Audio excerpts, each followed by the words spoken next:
Chapter 2. Knowledge of God. If Arjuna felt so kind-hearted towards everyone he was supposed to kill in the war, how could he go out and fight? That is exactly what Arjuna asked Lord Krishna. He said, "How shall I strike my grandfather, my guru, and all other relatives with arrows in battle? They are worthy of my respect." Arjuna had a good point. In Vedic culture, gurus, the elderly, honorable persons, and all other superiors are to be respected. But the scriptures also say that anyone who acts wrongly or unlawfully against you or others, or anyone who supports such deeds, should no longer be respected, but punished.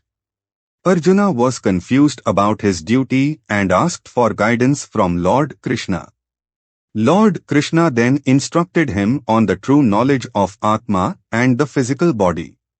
What is Atma? Atma is also called the spirit or the soul. Atma is never born, never dies, and is everlasting. Our body takes birth and dies, but not Atma. Atma supports the body. Without Atma, the body becomes dead. Atma supplies the power to our body, mind, and senses, just as air burns and supports fire. Weapons cannot cut Atma, fire cannot burn it, wind cannot dry it, and water cannot make it wet. Therefore, we should not grieve over the death of the body because the Atma inside the body never dies. What is the difference between Atma, spirit, soul, and body? One and the same Atma dwells inside all bodies. Our body changes with time. Our old age body is different from our childhood body. But Atma does not change.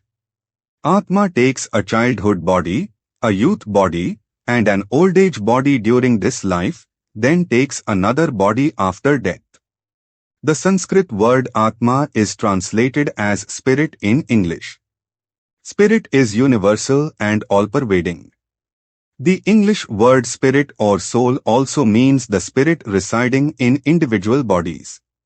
In Sanskrit, we call this individual soul Jivatma or Jiva, also spelled as Jiva. If spirit is compared to a forest, the individual soul, spirit or Jiva, can be compared to the tree in the forest. The body is called a garment of Atma. Just as we get rid of an old, worn-out garment and put on a new one, similarly, Atma gets rid of the old body and takes a new one after death. So, death is like changing the garment of Atma. All beings are visible between birth and death.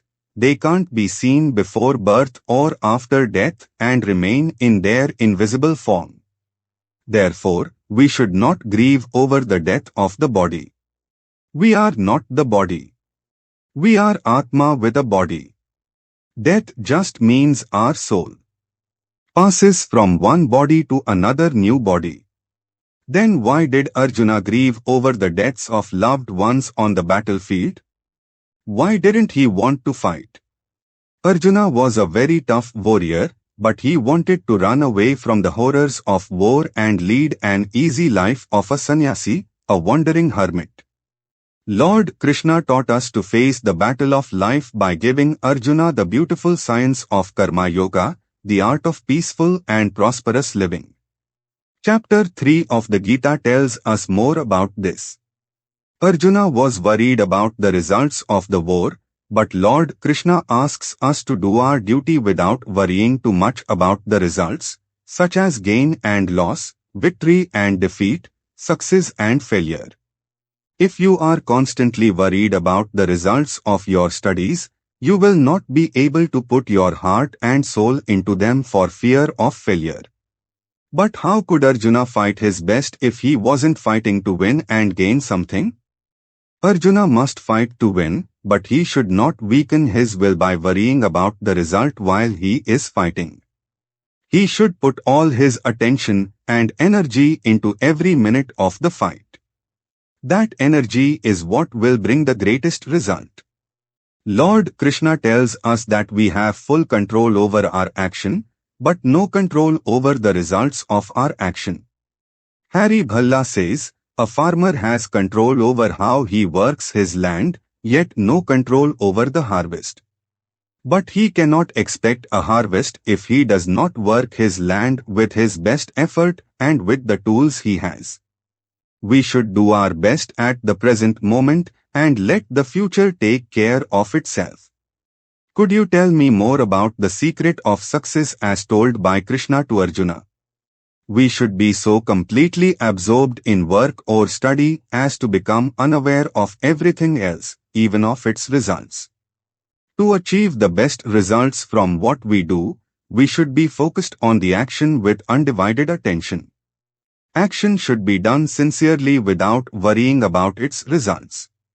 The results of the action will be greater if we put all attention and energy into the action itself and do not allow our energy to be diverted by thinking of results. The result will depend on the energy put into action. We are asked not to worry about results during the course of action. This does not mean that we should not care about results. But we should not expect only positive results all the time. The secret of living a meaningful life is to be very active and do our best without thinking of our own selfish motives or even the results. A self-realized person works for the good of all. What is a self-realized person like? A self-realized person is a perfect person. Lord Krishna tells us the mind of a perfect person is not shaken by difficulties, does not run after pleasures, is free from fear, desire, greed, and attachment, and has control over mind and senses. A self-realized person does not get angry, is peaceful and happy. How can we keep from getting angry? We get angry if our desire is not fulfilled. So, the best way to control anger is to control or limit our desires. We should not want too many things. Desires begin in the mind, so we should control our mind. If we don't control our mind, we drift like a ship without its rudder. The desire for pleasure takes one to the dark alley of sin, gets us in trouble, and prevents our progress. As a student, you should set a higher goal for yourself than pleasure. Put forth your best effort and concentrate on your studies. Arjuna was a very good example of such concentration. Here is a story about him. The graduation test. Guru Drona was the military teacher for both the Kauravas and the Pandavas. At the end of their military training came final examination time. Drona put a wooden eagle on the branch of a nearby tree. Nobody knew it was just a doll. It looked like a real eagle. To pass the graduation test, every one of the students was supposed to cut off the eagle's head with one arrow. Guru Drona first asked Yudhishthira, the eldest of the Pandavas, "Get ready, look at the eagle and tell me what you are seeing." Yudhishthira replied, "I see the sky, the clouds, the tree trunk, the branches, the leaves, and the eagle sitting there." Guru Drona was not very pleased with this answer. He asked the same of all the students, one by one. Every one of them gave a similar answer. Then came Arjuna's turn for the test.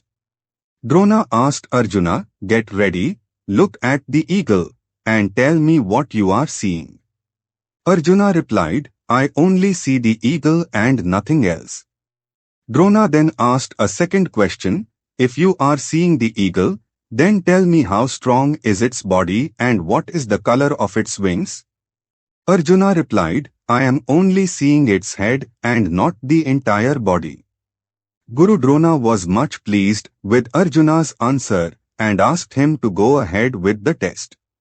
Arjuna easily cut off the head of the eagle with one arrow because he was concentrating on his aim with a single mind. He passed the test with flying colors. Arjuna was not only the greatest warrior of his time, but also a compassionate karma yogi. Lord Krishna chose Arjuna as a medium to impart the knowledge of the Holy Gita. We all should follow the example of Arjuna. Read the Gita and be like Arjuna. Arjuna bano, whatever work you do it with single-minded attention and put your whole heart and mind into it. This is the main theme of Karma Yoga of the Gita and the secret of success in anything you do. A word for the youth from Swami Vivekananda: whatever you are doing, put your whole mind on it. If you are shooting, your mind should be only on the target. Then you will never miss anything. If you are learning your lessons, think only of the lesson. Chapter 2 Summary. Lord Krishna taught us, through Arjuna, the difference between Atma and body. We are Atma with a body. Atma is unborn and indestructible. One and the same Atma dwells inside all bodies, human or non-human. Thus, we are all connected with each other. We should do our duty to the best of our ability without worrying about success or failure. We must learn from our failures and go forward without letting our failures defeat us. To become a perfect person, we need to control or limit our desires.